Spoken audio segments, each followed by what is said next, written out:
उद्योगपती आणि राजकारण्यानंतर income tax विभागानं आपला मोर्चा पोलीस खात्याकडे वळवलाय. बुलढाणा जिल्हा पोलीस दलात इन्कम टॅक्सच्या नोटीशीमुळे खळबळ उडाली आहे. 1-2 नव्हे तर तब्बल 1050 पोलिसांना इन्कम टॅक्सची नोटीस बजावण्यात आली आहे आणि त्याला कारण ठरलंय आयकर रिटर्न्समध्ये बोगस कपात दाखवून कर चोरी केल्याचा संशय. आता इन्कम टॅक्स विभागानं फक्त पोलीस अंमलदारांनाच नाही तर थेट जिल्हा पोलीस अधीक्षक कार्यालयालाही नोटीस बजावली आहे. मात्र या नोटिशीत नेमका काय म्हटलंय? गेल्या 3-4 वर्षात सीएच्या संगनमतानं आयकर विवरणपत्रात बोगस कपातींचा उल्लेख, गृहकर्ज, विमा, म्युच्युअल फंड आणि पीपीएफ नसतानाही कपाती दाखवल्यात.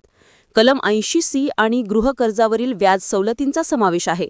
एवढंच नव्हे तर सर्व इन्कम टॅक्स रिटर्न्स एकाच सीएनं भरल्याचं समोर आलंय. आता बुलढाणा जिल्ह्यात तब्बल 1050 पोलिसांना आलेल्या इन्कम टॅक्सच्या नोटिशीची पोलीस अधीक्षक निलेश तांबेंनी गंभीर दखल घेतलीय.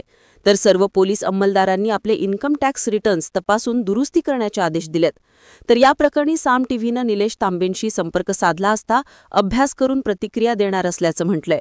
दुसरीकडे गेल्या वर्षीच्या रिटर्नमध्ये काही शिक्षकांनी खोट्या कारणांवरून टॅक्स परतावा मागितल्याचं उघड झालंय. त्यामुळे राज्यातल्या हजारो शिक्षकांनाही आयकर विभागाकडून समन्स आले आहेत.